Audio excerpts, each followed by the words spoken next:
मैं जरा इमरान साहब जी से जी पूछ उनका नहीं वो जज्बाती हुए हैं। नहीं जी, वो उनका राइट है, हाँ, उनका राइट है, वो बिल्कुल। कह रहे हैं हमें एहतजाज करने की आप लोग इजाज़त नहीं देते, आइन के आर्टिकल में लिखा है फिर भी अच्छा हमें- नहीं देखें, बात यह है कि मैं जब नईम साहब गुफ्तगू कर रहे थे तो मेरे जहन में आ रहा था कि पाकिस्तान जो तहरीक इंसाफ है वो आपसी जो इश्यूज़ हैं उनके ऊपर बहुत ज़्यादा उलझी हुई है, और जो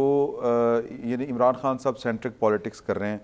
कि किसी तरीके के साथ इमरान खान साहब की रिहाई हो जाए, जेल में कोई सहूलत मिल जाए, फ़लाँ काम हो जाए, फ़लाँ काम हो जाए। हालांकि इस वक्त जो पाकिस्तान के जो नेशनल इश्यूज़ हैं, अगर पाकिस्तान तहरीक इंसाफ उनके ऊपर पोजीशन ठीक करे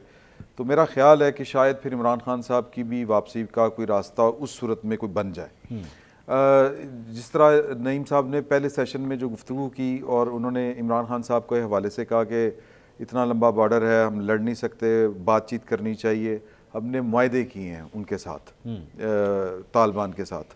BLA के साथ हमने बड़ी कोशिश की पाकिस्तान की रियासत ने कि उनके साथ बातचीत हो। इमरान खान साहब जो जिक्र कर रहे हैं फैज़ हमीद साहब को, जो वो क्रेडिट दे रहे हैं, वो पाकिस्तान की पार्लियामेंट ने जो 20वीं तरमीम की थी, जो नेशनल एक्शन प्लान बनाया था, ये उससे इनहराफ किया था 3 शख्सियात ने। एक वज़ीर आज़म के उस वक़्त के जनाब इमरान खान साहब, एक जनरल फैज़ हमीद साहब ने, और एक जनरल बाजवा साहब ने। इस वक्त जो दहशत गर्दी है, एक दूसरे को जो सपोर्ट करके कर रहे हैं, ग्रो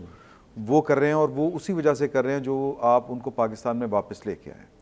हमने उनके साथ मुआहदे किए, सूफी मोहम्मद के साथ भी मुआहदा किया, लेकिन वो हर मुआहदे के बाद अपना स्पेस बढ़ाने की कोशिश करते हैं। जब उनसे वजह पूछे तो वो कहते हैं कि जी हमने तो पूरे दुनिया में जो है वो अपनी तर्ज का, जो अपनी फ़िक्र का जो इस्लाम है वो नाफिज करना है,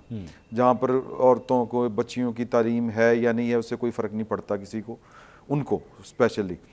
तो ये इस वक्त जो पाकिस्तान में दहशत गर्दी है, ये वो लोग ज़िम्मेदार हैं जो नेशनल एक्शन प्लान के ऊपर अमल करने के ज़िम्मेदार थे, लेकिन वो तालिबान के साथ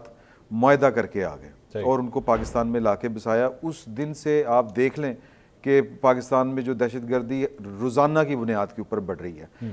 पूछना ये चाहिए उन शख्सियात से, सवाल ये होना चाहिए कि आखिर वो कौन सा ऐसा मंशूर था या वो कौन सी ऐसी सोच थी कि जो आपको पाकिस्तान की या जो कौम की एक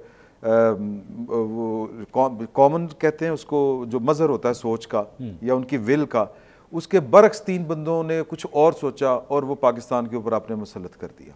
अब जब बात करें इनसे तो कहते हैं हमारे दौर में तो अमन था। भाई आपके दौर में अमन इसलिए था कि 2015-16 में पाकिस्तान की फ़ौज ने पाकिस्तान की पार्लियामेंट के हुक्म के ऊपर ऑपरेशन किया था दहशत गर्दों के ख़िलाफ़। आपने उन दहशत गर्दों को वापस ला के बसा दिया और वही आपकी इस वक्त सपोर्ट कर रहे हैं बैठे KP में। और जब उनके खिलाफ कोई एक्शन की बात होती है, इवन अफ़गानिस्तान में हम अगर जवाब देते हैं पाकिस्तान में होने वाली दहशत गर्दी का, तो वो कहा जाता है कि जी कसूर तो आप लोगों का है, आप जाके उनसे बात करें, आपको ये करना चाहिए, आपको वो करना चाहिए, सब कुछ हमें करना चाहिए, उनकी जिम्मेदारी कोई नहीं है। तो ये वो इश्यूज़ हैं, मेरा ख्याल है कि जो रियल इश्यूज़ हैं जो इस वक्त पाकिस्तान को जिनका सामना है, उन पर बात मेरा ख्याल है कि ज़्यादा ज़रूरी